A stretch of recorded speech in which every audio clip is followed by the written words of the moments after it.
നമസ്കാരം. ഒമാൻ ഉൾക്കടലിൽ ചരക്ക് കപ്പലിന് തീപിടിച്ചു. ഇതിന്റെ കൂടുതൽ വിവരങ്ങൾ പുറത്തുവരുന്നു. ഇവിടെ രക്ഷയായി ഇന്ത്യൻ യുദ്ധക്കപ്പലായ INS തബാർ എത്തിയത് വൻ അപകടം ഒഴിവാക്കി. MDE Cheng 6 എന്ന കപ്പലാണ് തീപിടിച്ചത്. ദൗത്യ നിർവഹണത്തിന്റെ ഭാഗമായി ഒമാൻ ഉൾക്കടലിലുണ്ടായിരുന്ന INS തബറിന് ചരക്ക് കപ്പലിൽ നിന്ന് അപായ സന്ദേശം ലഭിക്കുകയായിരുന്നു. പലാവു ദ്വീപിന്റെ പതാകയേന്തിയ കപ്പലിന്റെ എഞ്ചിൻ റൂമിൽ നിന്നാണ് തീ പടർന്നത്. ഇതേ തുടർന്ന് കപ്പലിലെ വൈദ്യുതി പൂർണ്ണമായും തകരാറിലായി.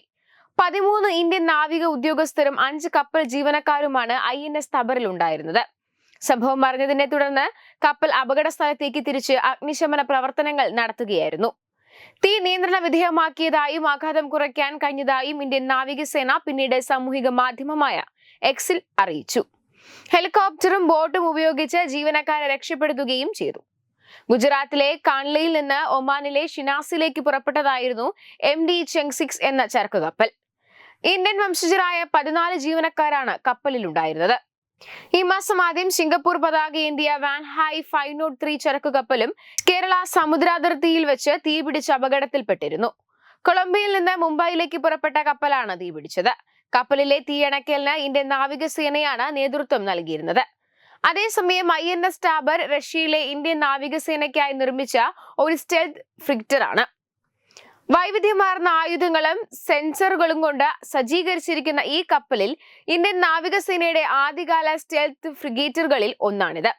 വെസ്റ്റേൺ നേവൽ കമാൻഡിന് കീഴിൽ മുംബൈ ആസ്ഥാനമായുള്ള ഇന്ത്യൻ നാവികസേനയുടെ വെസ്റ്റേൺ ഫ്ലീറ്റിന്റെ ഭാഗമാണ് ഈ കപ്പൽ. അതേസമയം അടുത്തിടെയായി കപ്പൽ അപകടം അടിക്കടി ഉണ്ടാകുന്നുണ്ട്. കഴിഞ്ഞ ദിവസങ്ങളിലാണ് പസഫിക് സമുദ്രത്തിൽ 3000 കാറുകളുമായി യാത്ര ചെയ്ത ചരക്ക് കപ്പൽ തീപിടിച്ചു മുങ്ങിയതായി ഒരു വാർത്ത പുറത്തുവന്നത്. ഇത് കഴിഞ്ഞ ദിവസങ്ങൾ പിന്നിടുമ്പോഴാണ് വീണ്ടും ഒരു കപ്പൽ അപകടത്തിന്റെ വാർത്ത പുറത്തുവരുന്നത്. കരയിൽ നിന്ന് 415 മൈൽ അകലെയായിരുന്നു ഈ അപകടമുണ്ടായത്.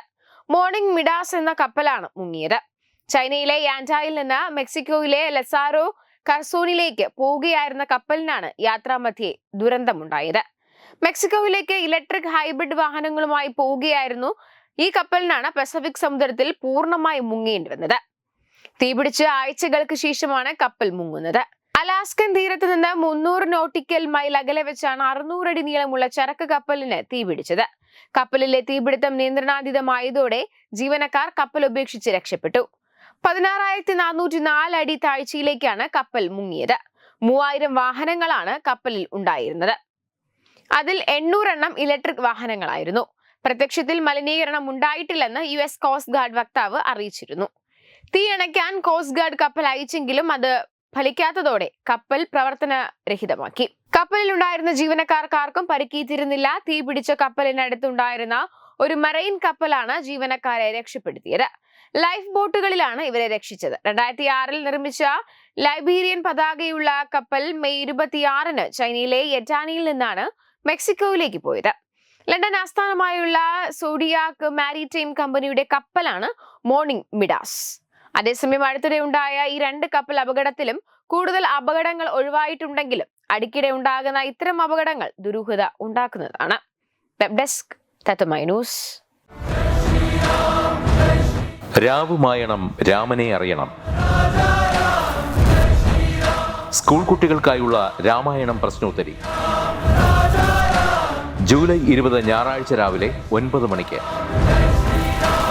സ്ഥലം കൃഷ്ണപിള്ള മെമ്മോറിയൽ ഓഡിറ്റോറിയം, നന്ദാവനം, തിരുവനന്തപുരം. രാമായണ മാസാചരണത്തോടനുബന്ധിച്ച് തത്വമൈ TV സ്കൂൾ കുട്ടികൾക്കായി ഒരു രാമായണം പ്രശ്നോത്തരി സംഘടിപ്പിക്കുന്നു.